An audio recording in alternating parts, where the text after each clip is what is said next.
اولا طريقه الاحتفاظ ديال الجينواز اولا اي كيك، اي نوع من لي كيك كيبقى في حراره الجو، يعني في المطبخ ديالكم في حراره المطبخ كتخرجوها كيوقع هذا لوشوك هذا وكتنزل لكم. يعني بزاف كيقولوا علاش كتنزل لنا الجينواز وحنا درنا المقادير مضبوطه وهذه، لان هذا هو المشكل. الان غنوريكم كيفاش تقادوا هاد لي مول هادو بالبابي الومنيوم بالنسبه للمول ديال 10 سنتيم، لانه ما عنديش. غنوريكم كيفاش تقادوه بهذا الشكل هذا.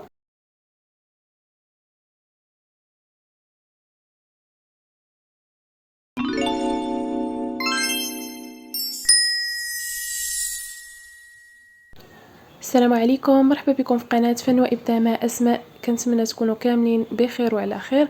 اليوم ان شاء الله غادي تشوفوا معايا طريقه الجينواز خاصه بالكيك ديزاين واللاير كيك، وايضا يمكن لكم تعملوها في كيك طبقات. يعني الجينواز اللي كتجي شاده في راسها فايت لي ديجا شاركتها معكم، ولكن اليوم ان شاء الله غادي تشوفوا جميع القياسات. يعني ما غاديش تبقاو توحلوا تقلبوا يعني على كل مول شحال خصو من بيضه. اليوم ان شاء الله غادي تشوفوا معايا القياسات كاملين، غنخليهم لكم في هذا الفيديو. كما كتشوفوا هنا عندي الكميه اللي غادي نخدم معاكم. ما تخلعوش من هذه الكميه هذه الكبيره ديال البيض، لانني كنجمع كاع القياسات اللي عندي كنخدمهم في مره واحده وكنعمر لي مول عاد كنطيبهم. يعني ما كنبقاش نخدم جينواز بجينواز. يعني كتكون عندي كونتيتي كبيره يعني في الخدمه كنجمع كل شيء اولا كنقسم كاع الجينواز اللي عندي يعني على حسب العجانه شحال كتهز ليا. كنبقى نخدم يعني على ثلاثه المرات حتى كنقاد لي جينواز اللي عندي كاملين. كما كتشوفوا هنا في هذا الاناء عندي 14 بيضه، يعني غادي نقاد 3 ديال لي جينواز. مول 10 سنتيم اللي غنحتاجو فيه 2 بيضات، مول 15 سنتيم اللي غنحتاجو فيه 5 البيضات، ومول 20 سنتيم اللي غنحتاجو فيه 7 البيضات. يعني جمعت انا كميه البيض كاملين، ولكل بيضه 38 غرام ديال السكر والدقيق. يعني المجموع اللي عندي هنايا ديال المقادير عندي 14 بيضه مع 532 غرام ديال السكر، وغنضيف عليهم واحد القبصه ديال الملح، ثم غادي نطلعهم مزيان حتى كيبيض هذا الخليط هذا. ممكن ديروا الطريقه الاخرى اللي كنت قدمت لكم في الفيديو السابق، يعني طلعوا بياض البيض مع السكر، عاد كتبداو تضيفوا اصفر البيض شويه بشويه. المهم دابا تبعوا معايا الطريقه اللي غادي تشوفوا هنا، هي اللي كنخدم انا ديما مزروبه. يعني كنزيد السكر على البيض كامل، يعني الصفر مع البيض، وكنضيف قبصه ديال الملح. كما قلت لكم 14 بيضه مع 532 غرام ديال السكر وواحد قبيصه ديال الملح. كنطلعوا هذا البيض هذا حتى كيولي الخليط ابيض يعني، وكيولي ثقيل يعني كريمي. بعد ما كتضاعف حجم البيض عاد كنضيف نكهه الفاني اولا لاغوم ديال الفاني. حاولوا تختاروا احسن فاني باش تجي نكهه زوينه، وممكن تضيفوا اي نكهه يعني على حسب الجينواز نتوما اللي غادي تخدموا. بالنسبه الى بغيتو تعملوها بالشوكولا يعني كتنقصوا من واحد الكميه من الدقيق. الكميه اللي نقصتوها من الدقيق كتضيفوها كاكاو. مثلا انا المول ديال 15 سنتيم اللي كندير فيه 5 البيضات كنقص تقريبا 30 غرام ديال الدقيق كنضيفها كاكاو. يعني من هذه غتعرفوا نتوما شحال تنقصوا في الكميه ديال كل مول. ومني كنبغيها تكون يعني نواغ بشوكولا مزيان، يعني يكون شوكولا كتير فيها، راه كنقص يعني في المول ديال 15 كنقص 50 غرام ديال الدقيق، كنضيف 50 غرام ديال الكاكاو، كتجي لذيذه وزوينه. غنخلي لكم المكونات اللي خدمت في هذا الفيديو في صندوق الوصف مكتوبه. وبالنسبه للصوره اللي شفتوا اللي غنزل لكم يعني فيها جميع المكونات حسب كل قالب، غنخلي لكم الفوطو ديالها في واحد الرابط كليكيو عليه ودخلوا خذوا الصوره يعني واضحه احسن من هذه اللي شفتوا في الفيديو يعني صغيره. صافي كما شفتوا الخليط بعد ما بيض تماما ولا الخليط يعني كريمي وثقيل شويه، صافي كنضيفوا دقيق شويه بشويه. يعني بالنسبه للدقيق حتى هو 532 غرام ديال الدقيق، يكون خاص بالحلويات يعني يكون ممتاز. كتقسموه مثلا على 3 او على 4، يعني على 4 دفعات، يعني كل مره غربلوا شويه وخلطوا مع داك الخليط، كل مره غلبوا له شويه وخلطوا، يعني دخلوا ديك السباتول من الاسفل للاعلى وانتم كتحركوا غير بشويه حتى كينسجم الخليط تماما مع الدقيق، ما كيبقاوش دوك الحبيبات صافي وكتحبسوا. يعني حاولوا عليه غير بشويه كما كتشوفوا هنا في الفيديو، يعني غير بشويه. علاش؟ باش ما ينزلش لكم داك البيض. هو راه ضروري كينزل واحد شويه، يعني ملي كنضيفوا الدقيق كينزل واحد شويه على هاد الحجم اللي كتشوفوا دابا الان في الصوره، راه غيبان لكم كيفاش غادي ينزل شويه، ولكن حاولوا عليه بشويه باش ما ينزلش بزاف وتبقى يعني باش يجيكم الجينواز ناجح. يعني خاص البياض، يعني خاص البيض يبقى طالع، يعني البيض مع السكر خصهم يبقاو طالعين. كما شفتوا هنايا راه ضفت يعني الدقيق كامل وباقا كنخلط غير باش نزول دوك الحبيبات، يعني ما يبقاوش ديال الدقيق، بشويه من الاسفل للاعلى. لان الخليط كثير استعملت هذه ديال العود، هي اللي غتعاون على هذا الخليط هذا، لانه كثير شويه كما كتشوفوا. بالنسبه لهذا الخليط هذا اللي درت هنايا ديال ثلاثه ديال لي جينواز هما اللي غيدخلوا ليا في الفرن. بعد ما غادي نسالي هذه الكميه هذه غنعاود عاوتاني كميه اخرى، لان مازال باقيين عندي شي 4 ديال لي جينواز غنقسمهم على جوج. صافي كما شفتوا هنا الخليط بعد ما قاديته الان غادي نديرو في ليمول. الان غنوريكم كيفاش تقادوا هاد ليمول هادو بالبابي الومنيوم. بالنسبه للمول ديال 10 سنتيم لانه ما عنديش، غنوريكم كيفاش تقادوه بهذا الشكل هذا، لان فايته ديجا حطيته. غادي نعاود نحط لكم في هذا الفيديو الطريقه. بالنسبه للقوالب اللي عندي اولا لي سيركل، يعني غلفتهم من اسفل بالبابي الومنيوم فقط. اما المول ديال 10 سنتيم هانتوما غادي تشوفوا كيفاش قاديته. يعني كتاخذوا ورق الالومنيوم بهذا الشكل هذا، يعني جوج ورقات تقريبا، باش يجينا داك القالب يعني يجي واقف. هنا كما غادي تشوفوا هنا كنت قاديت المول ديال 15 سنتيم، ولكن غادي نوريكم الطريقه باش ملي تبغيو تقادوا ديال 10 سنتيم يعني تعرفوا الطريقه. نسيت قلت لكم جوج، يعني ثلاثه، ولكن انا في هذاك ديال 10 سنتيم درت غير جوج لان القالب صغير. هنايا استعملت 3 الاوراق ديال الالومنيوم وخديت هذا السيركل هذا هو اللي وضعت الوسط. ماشي ضروري السيركل لان ما عندناش السيركل، ما غاديش نستعملوه السيركل. يعني غديروا اي اناء عندكم، يعني عبروه مثلا بغيتو ديال 10 سنتيم غادي تعبروه واش فيه 10 سنتيم، يعني اي اناء ولا سوبيرا ولا اي حاجه عندكم غادي تاخذوا عليه هذاك القياس وتغلفوا بهذا الشكل هذا الالومنيوم، تزيروا عليها مزيان صافي وكتبداو تغلفوا. بالنسبه انا شنو استعملت هذيك القطاعه ديال بيتزا عندي فيها 10 سنتيم، هي اللي درت ليها هذا الشكل هذا. انا هنا كما كتشوفوا قلبت هذا القالب غير باش نوريكم كيفاش كنتني. هو راه غادي تخليو يعني واقف بهذا الشكل هذا وكتبداو تنيو صافي. كناخذ انا غير داك القاع هكا، يعني خديت قلت لكم القطاعه ديال البيتزا حطيتها في الوسط وبقيت كنطلع داك البابي الومنيوم صافي. ومن بعد وضعت الوسط ورق يعني بابي كويسون صافي. الا بغيتو ديروا بابي كويسون ديروه مزيان باش ما يلصقش لكم عليه. وفي نفس الوقت بزاف تيقولوا ان الالومنيوم يعني غير صحي، وهذه استعملوا ورق الالومنيوم بابي كويسون كما بغيتو اولا ورق الطهي صافي. كما كتشوفوا كيجي المول على هذا الشكل هذا. يعني انا طراسيت بهذاك السيركل اللي عندي. كما قلت لكم ممكن تراسيو باي حاجه عندكم، غير هو تعبروها باش تعرفوا العبار اولا القياس اللي عندكم. كما شفتوا هادو هما ليمون اللي غادي ندخل الفرن. هاد اللاطه عندي كتهز يعني 4 ديال لي جينواز. ملي كيكون عندي مثلا ديال 15 سنتيم كندخل 4، ملي كيكونوا 20 سنتيم تقدر تهز لكم حتى ل6.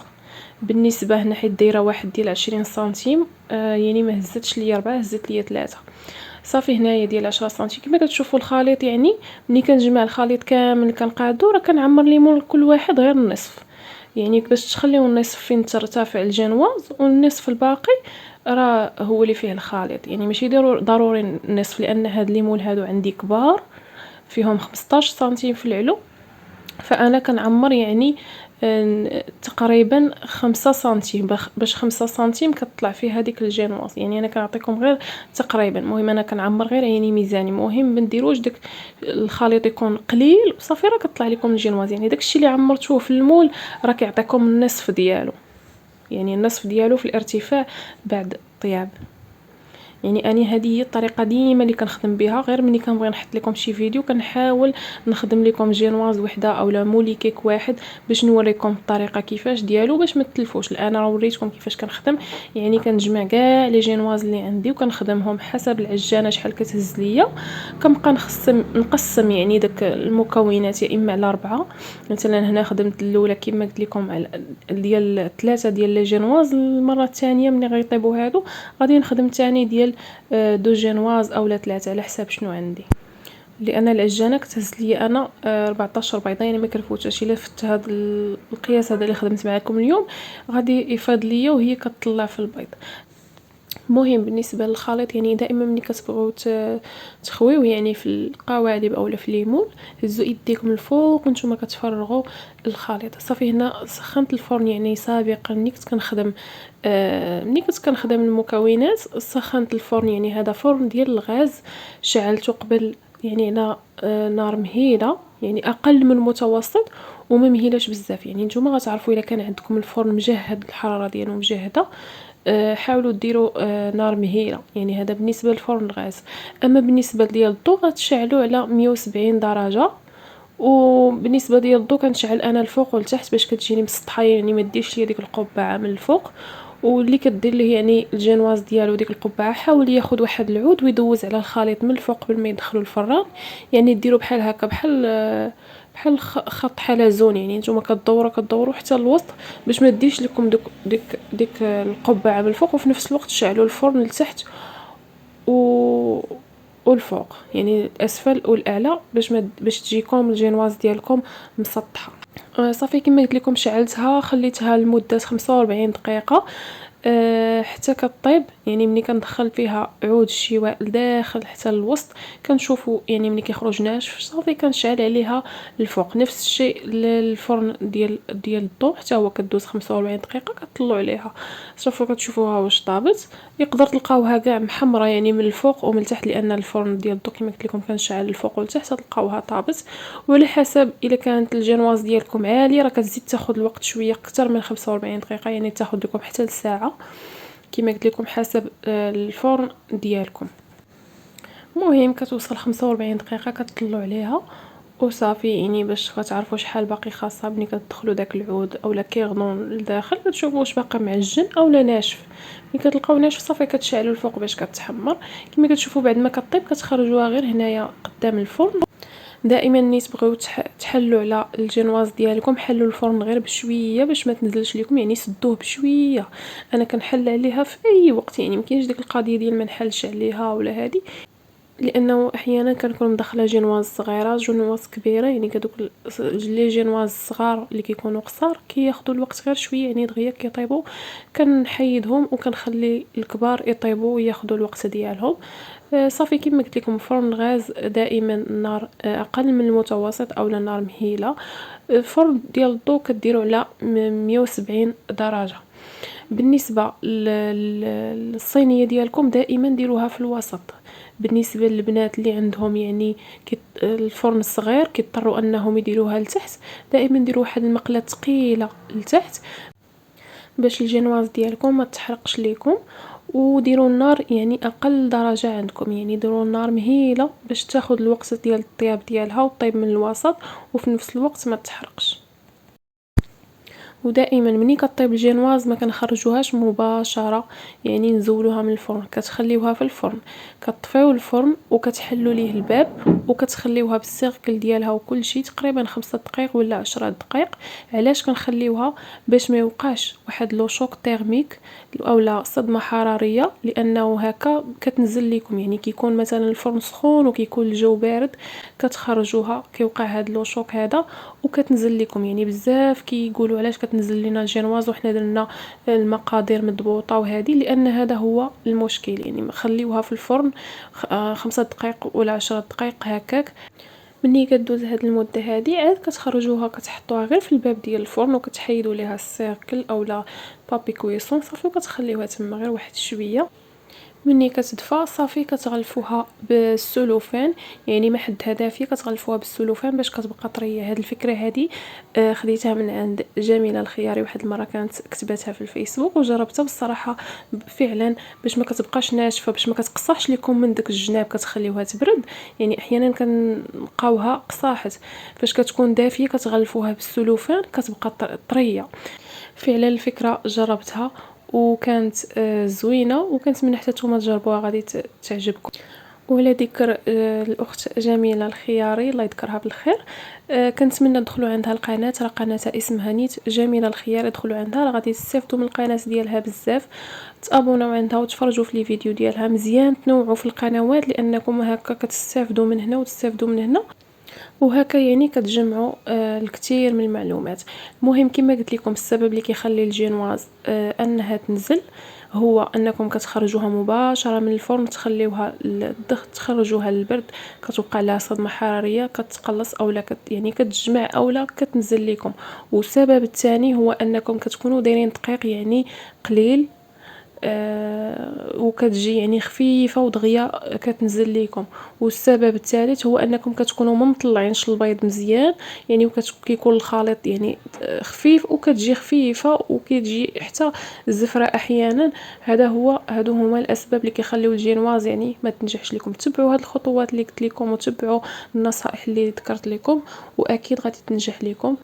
بالنسبه لمده الصلاحيه ديال الجينواز او طريقه الاحتفاظ ديال الجينواز او اي كيك، اي نوع من لي كيك كيبقى في حراره الجو، يعني في المطبخ ديالكم في حراره المطبخ كتبقى 24 ساعه، كتبقى كما هي مزيانه. بالنسبه في الثلاجه كتبقى 6 ايام او اسبوع، يعني في الثلاجه تكون مغلفه بالسلوفان مزيان اولا تكون يعني مونطيه بالكريمه وداكشي، يعني مده الصلاحيه ديالها اسبوع ما تفوتوش. بالنسبه في المجمد كتبقى حتى 4 شهور، يعني اي نوع من لي كيك تغلفوه بالسلوفان مزيان مزيان، حاولوا تطوبلوا داك السلوفان باش ما ياخذ لكم حتى شي مذاق في يعني اولا داك الريحه، يعني ما يشمش لكم ديك الريحه ديال داك الثلج اللي في الفريغو، باش كيبقى محافظ على الطعم ديالو والطراوه ديالو. تغلفوه مزيان بالسلوفان كتدخلوه المجمد كيبقى كما قلت لكم مده 4 شهور. فاش كتجبدوه كتلقاوه طري بحال يلاه طيبتوه. صراحه انا عمرني ما وصلت لهاد المده هذه لانني كنخدم بالجينواز بزاف، يعني ما كيبقاوش ليا الا طولات عندي شهر، عمرني ما فت شهر. ولكن ما عندكم مناش تخافوا، هذه هي المده الصلاحيه ديال الكيك جينواز او لا مولي كيك، يعني غير التزموا بالشروط، يعني حاولوا تغلفوهم مزيان كتبوا فيهم يعني لاضات او المده فاش النهار اللي حطيتوه في المجمد باش تعرفوا الوقت ديالو، باش ما تفوتوش هاد المده هذه مني تحتاجوه. نسيت ما ذكرتش لكم الارتفاع ديال كل وحده، يعني كل وحده تقريبا فيها 13 سنتيم، ما بين 12 و 13 سنتيم كما كتشوفوا كيجيو عاليين. تبارك الله، غير تبعوا الطريقه واكيد غادي تنجح معكم ان شاء الله. صافي كنتمنى تكونوا استفدتوا من هذا الفيديو، شكرا لكم، شكرا للمتابعه، الى اللقاء في امان الله.